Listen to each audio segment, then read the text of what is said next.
Energy FM.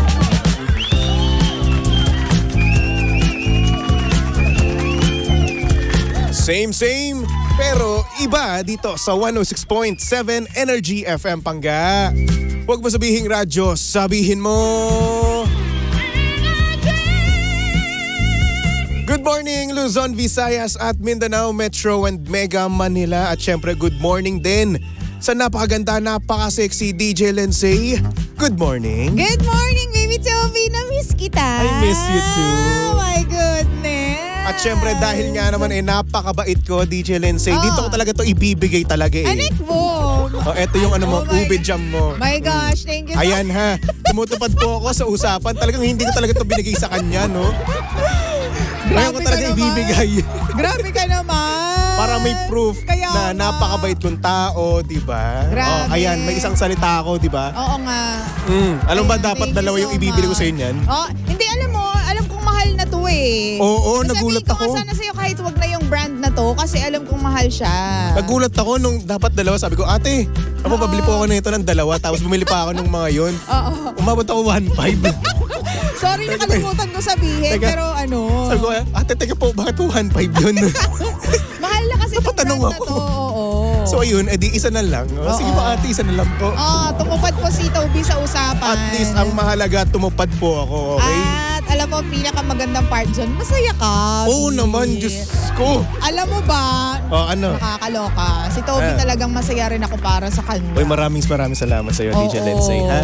Promise. Dahil masaya ka sa akin yun, ayan, ubi jam. Kaya ha? nga, kapag alala, pag ako naman yung pumunta ng Baguio. Ay, hindi, unaan ulit kita. Just! Ay! Kailan ka ba babalik sa Baguio? Ay, secret. Ihulaan ko, after 2 weeks, nandun ka. Siguro nandun ka na ulit. Ay, basta, anyway, Pero wait, kamusta Baguio? malamig. Malamang kaya nga sinisipon ka. Halata naman eh, di ba? Anong doon? Anong temperature doon? Actually, hindi ko na-check eh. Oo. Hindi ko na-check kung ilan yung temperature, pero malamig siya. Kasi, dapat kasi nung una kasi, magkakalagnat ako doon. Magkakalagnat, grabe. Oo. Actually, talagang naramdam ko na talaga sa feeling ko na umiinit na ako. Oo. Yung tenga ko, umiinit na. Oo. Kasi yun kasi yung nagpapaano sa akin na magkakasakit ako eh. Oo. Tapos yung throat ko, maano na rin. Masakit na. Masakit na, mahapde. di ba? Oo. So ayun na nga, buti lang hindi natuluyan at buti na lang sipon at ubo lang. Kasi may nag-alaga ba sa'yo doon? Meron.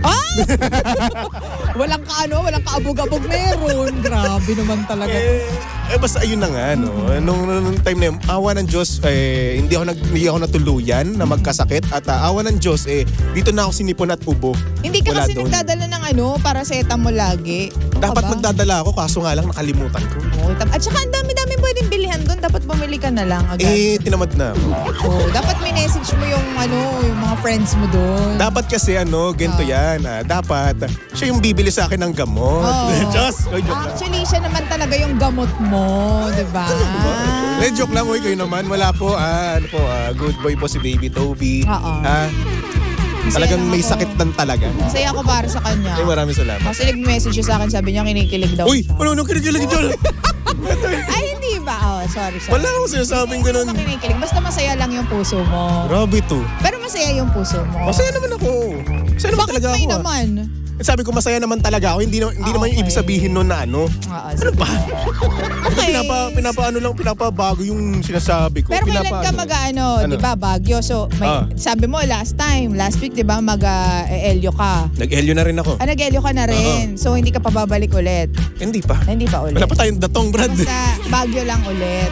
Ha? Baguio na lang ulit. Depende na lang din yan kapag kung ano matripan, di ba? Kung may budget, why not coconut, di ba? Okay, para lang makapagpahinga. Sa January. January? Oo. Sabay bakit? ka? Ha? Sabay ka? Pwede naman. Para makalibre ka sa transport. Oo naman, pwede, di ba? Alam mo, tahimik lang talaga ako, no? Tahimik lang talaga ako sa mga biyahe-biyahe na yan. Kaya hindi mo pa problemahin. Parang wala lang ako dun. Alam ko naman yan, dead kid ka. Wala ka nga silbi actually.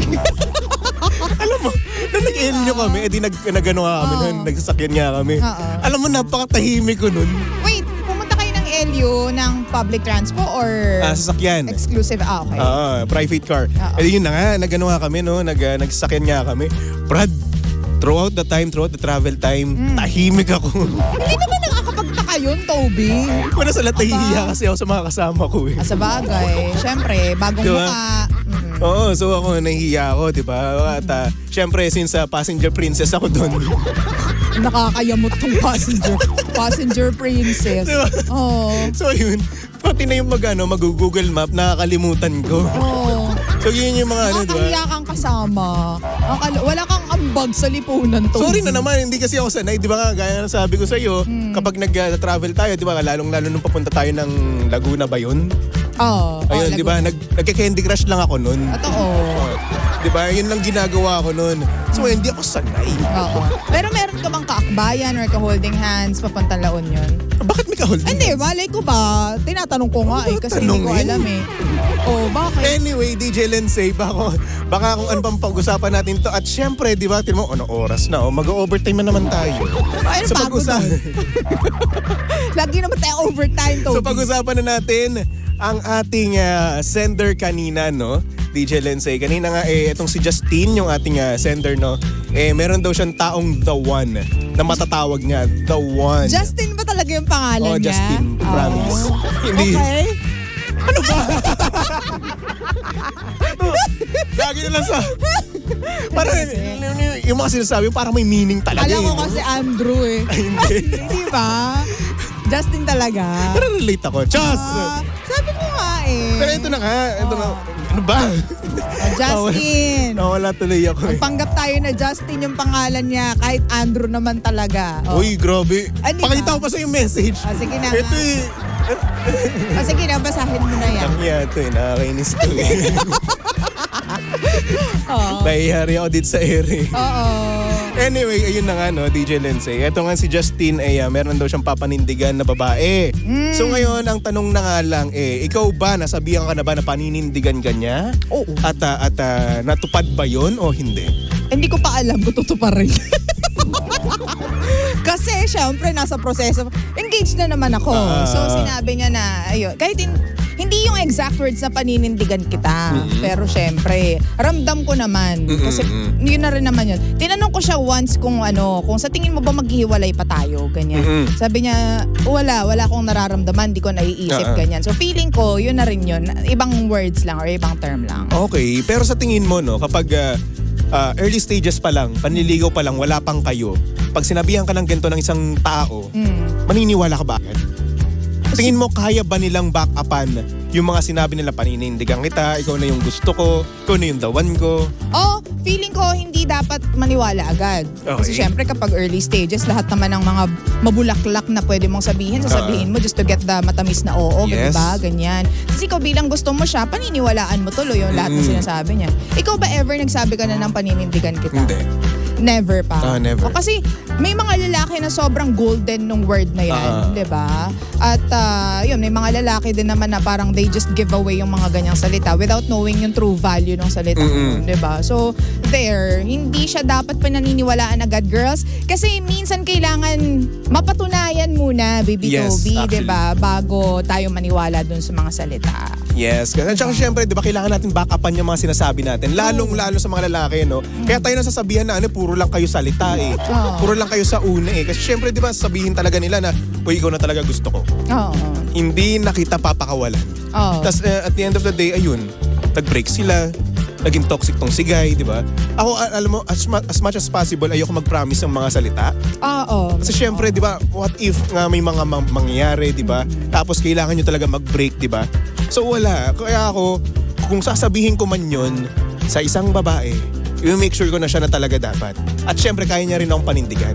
Pabalik, di ba? Gusto ko kasi na kapag ako yung nagsabi ng ganung bagay, di ba? Parang talagang gusto niya rin talaga ako.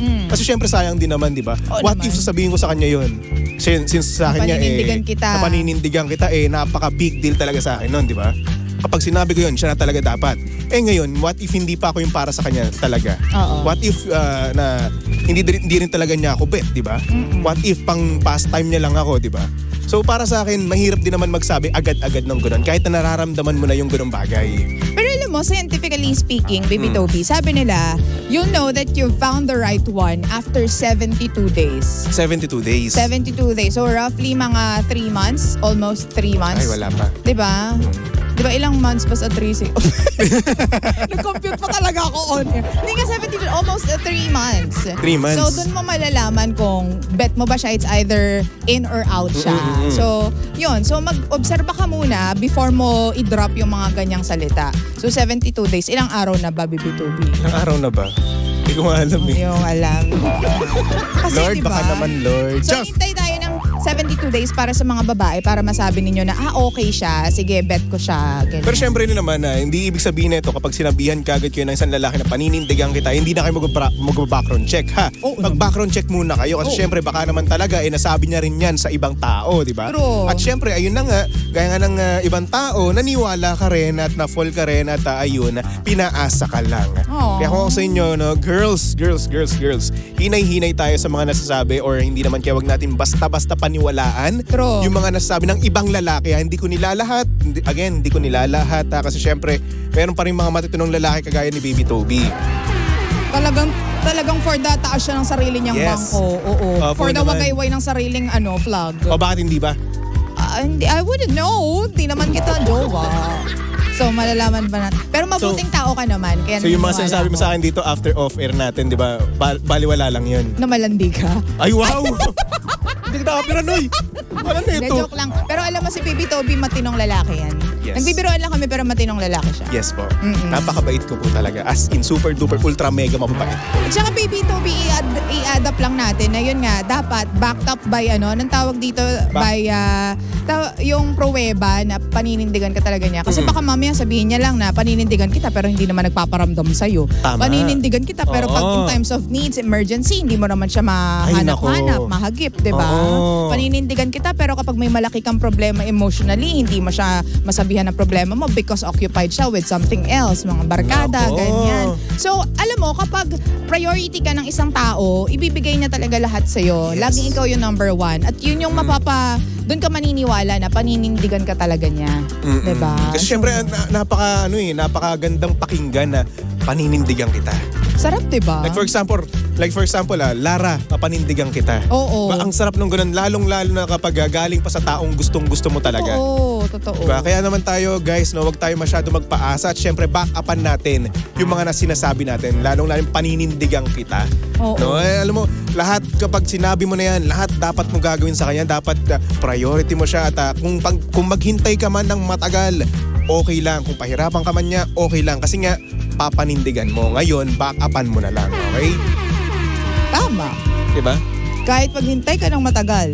Pero mas maganda may label kung maghintay ka ng matagal. Oo naman. Oo. Kasi pwede ka lang naman tahimik on the side habang pinapabayaan mo siyang gawin yung thing niya, di ba? Paninindigan kita. Oo. Di ba? Ganda ng boses ko, no? Go push. Ano? Ganda ng boses ko. Sino yung nagsabi? Ha? Madami. Salamat sa ube. Grabe, Masarap nga yung ube. magsinungaling ka naman sa akin. Hoy, hindi ako sinungaling, Baby Tobes. Alam mo yan. Salamat. Anyway, susunod na ang napakaganda, napaka-sexy DJ Lindsay para sa programang Lihim ng Liham. And of course, nakasama mo't nakalandian ng hot baby boy ng radyo. Walang iba kundi si Baby Toby na pwede mong stock sa lahat ng kanyang social media accounts. Hanapin nyo lang Baby Toby 1067, alright? For the meantime, magbalik tugtugan muna tayo. Tumutok lang dito sa number 106.7 Energy FM Pangga. Huwag mo sabihing radyo, sabihin mo.